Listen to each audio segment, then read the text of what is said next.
કેમ છો ખેડૂત મિત્રો? તો આ છે અમારે મગફળીનું ખેતર અને આમાં 5 ચાહ વાવેલા છે, જેથી કરીને આમાં ટ્રેક્ટર પણ હાંકી શકાય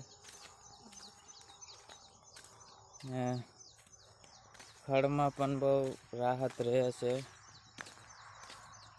ગુડ મોર્નિંગ, જય માતાજી.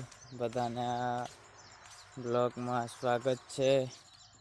બ્લોગ સારો લાગે તો લાઈક શેર સબસ્ક્રાઈબ કરજો અમારી ચેનલને.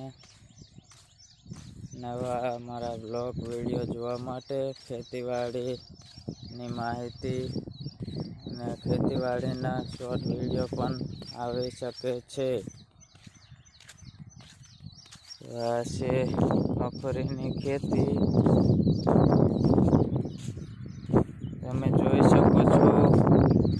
અત્યારે આ 1.5 મહિનાની મગફળી થઈ ગઈ છે.